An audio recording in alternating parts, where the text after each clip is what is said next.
My name is Charlotte Dufour. I work with the Nutrition Division in Rome, and I've had two questions on my mind since this morning. The first is the one Per raised. So what is resilience bringing, especially in comparison to the whole linking relief development agenda that was, very sexy in the 10 years ago? And the second one is, oh no, we have two side events that are looking at nutrition and resilience linkages. I hope we don't overlap. It's starting at 2:30, and so if I slip out at 2, please, I apologize for that.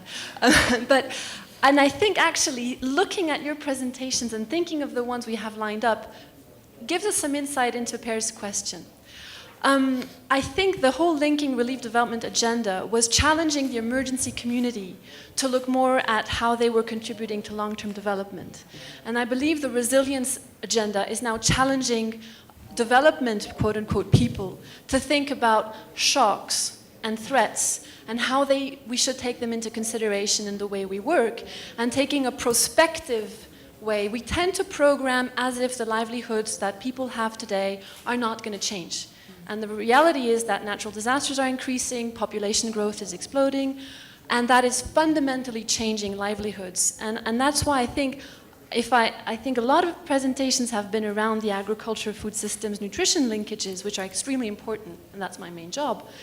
But I'm realizing in the other side event, we've also taken it from the emergency lens and say, how are we going to maximize the nutrition outcomes in the long term of operations operating in crisis-prone contexts? So it can be interesting to complement the two.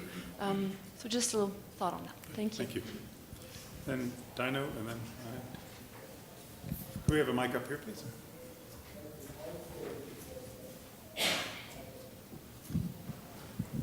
Thanks very much. I'm Dino Keating from the World Vegetable Center.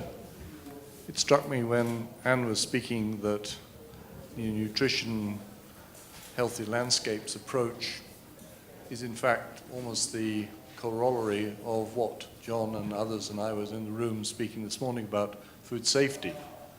That all of those nutritional things are very important, but they're then highly compromised if you don't deal with the food safety thing. And in fact, Alex brought that particular point out. I think it's important that we note that those two things cannot be divorced from each other. Okay, thank you. And could you pass the mic behind you? Thank you. John Coonrod with the Hunger Project. I was really struck, Polly, by your posing the question, which I think fits perfectly Per's challenge of the binding constraint when you said, how do we incentivize nutrition, particularly for farmers? So I wanted to bring back that point and hopefully hear some answers to that, because I was struck that I couldn't think of one. So let's let the panel ruminate and discuss about each other's presentations and others for a minute, and then we'll go back to the floor. Would anybody like to comment on this? Yes, Alex. So I want to talk about,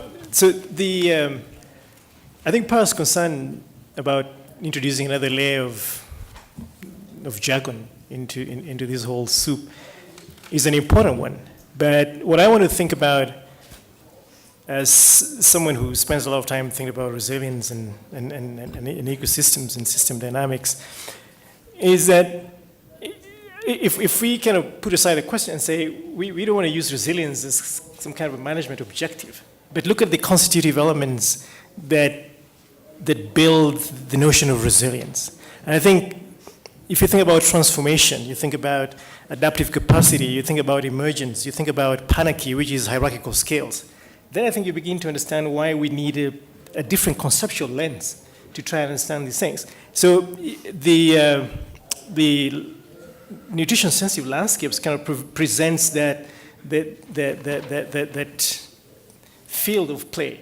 And if you look at hierarchical scales for understanding nutrition and driving that agenda, you're looking at plot scale, you're looking at households, then you're looking at the interaction between that and landscapes, then you're looking at institutions. These are different scales that have to interplay, have to interact for you to drive that objective of nutrition. So at each of these scales, you have different demands for different kinds of research, different kinds of partnerships, different kinds of new questions, and policy and action interfaces to kind of drive their agenda. I think the previous speaker gave a very interesting point and said, we program for these ideas as if these landscapes that we interact in are static. The concept of emergence and path dependence therefore creates this space for not deluding ourselves about a one-size-fits-all.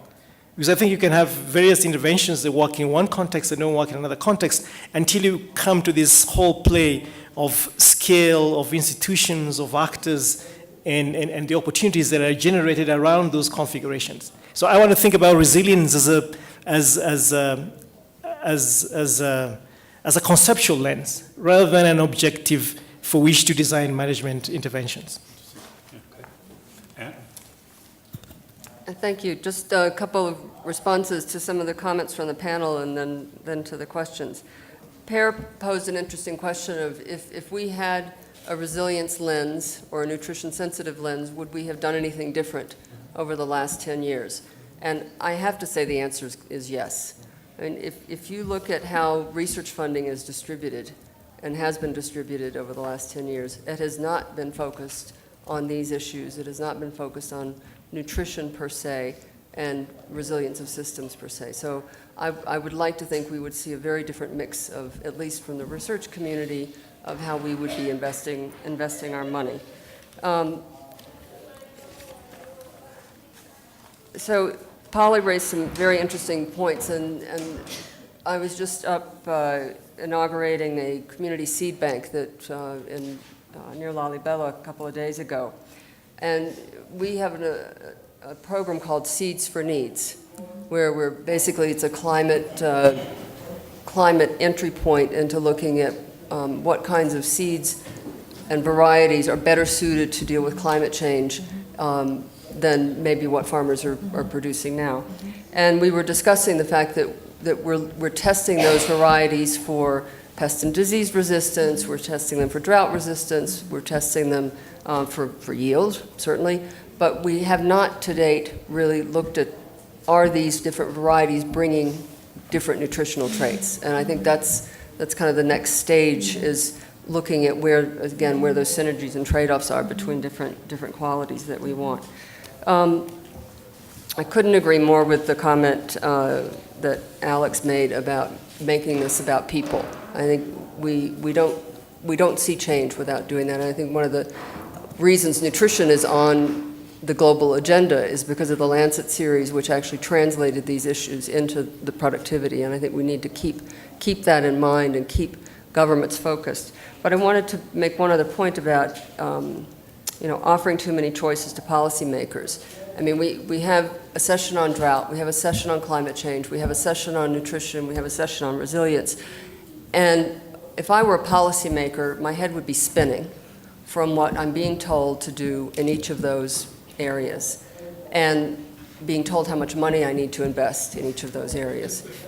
When in fact, there's a lot of overlap and synergies between the different approaches we're recommending. And I think we need to really start to integrate those solutions and begin delivering much simpler messages to policymakers and decision makers. I think I'll leave it there. Thank you. Point from John and then Perry. Yeah, so a couple of things I wanted to highlight from my kind of perspective as the research manager. And one is we always talk about the local context and the different cultures, but there's really some different research cultures out there as well. And one of them is in the kind of ag development paradigms. And we have two kind of paradigms which are painted as conflicting, which may not be conflicting so much. And so one is a kind of diversification strategy, and Per, I think you laid that out nicely. And then there's another group that says, no, this has to be highly specialized. We need, genetic modification and tight technology, et cetera, et cetera. And, in some ways, with the nutrition and health and the nutrition-sensitive agriculture, we almost need to go with the flow with some of these things. So we have, in one sense, we have a biofortification strategy where we're trying to build on the traditional strengths in crop breeding and at least get some essential micronutrients out at large scale.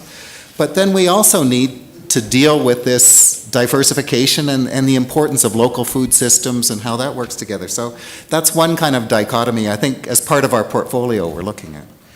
The other one, and Bronwyn raised and Polly, this idea of evidence. And there is not a universal definition of evidence out there. I feel partially responsible for, I come from the public health world, and we have been absolutely emphatic about what constitutes evidence. It has to come from randomized clinical trials. It's got to be done this way. And we have brainwashed policymakers incredibly, for good reasons.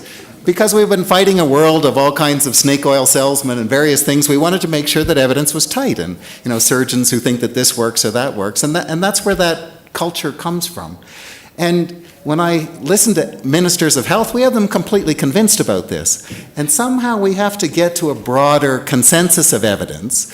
And when Bronwyn first presented her kind of evidence of this correlation between, you know, forest cover and nutrition, you can imagine what our nutritionists were just going, oh, well, that's evidence of nothing.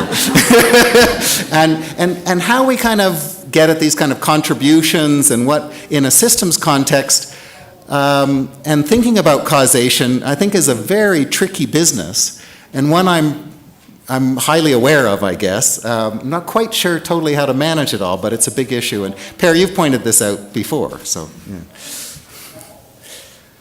Yeah, I just want to also say comment on what has been raised as incentive for nutrition. The way I look at it at two levels. It means really how do we engage the policymakers so that they can provide those incentives. And the whole issues of how do we bring them in the research process so that they can work with us, with the researchers, but also be able now to allow the researchers to really contribute to the policy making, the strategy making at that level. So that is one thing. The other thing is to look at it the community level. The community level, like in the case in Malawi, they are trying to build institutions that will take them to the market. How do you make links with the market? As they are producing diversity, they need also to generate some income, and that will come with the linkage with the market. The other thing that I would like to agree fully with what you raised, we cannot divorce food safety and nutrition. We know that diarrhea will definitely erode whatever nutrition we have got. So we need to figure out how to really integrate those issues together. Thanks. Thanks. Let's go back to the audience here. One of the topics, before I invite questions, one of the topics that was in our brief was really to look at what experiences shed light on these challenges of undertaking research in systems with nutritional activities built into them or acknowledged. So if anybody has any particular experiences, be thinking about maybe giving us not a presentation, but a short summary, because what we really want is to sort of pick up on some perspectives from experience in the field, as well as some more general questions about approaches. So let me go back to some questions. I have one here, and then one way in the back, and then one right here.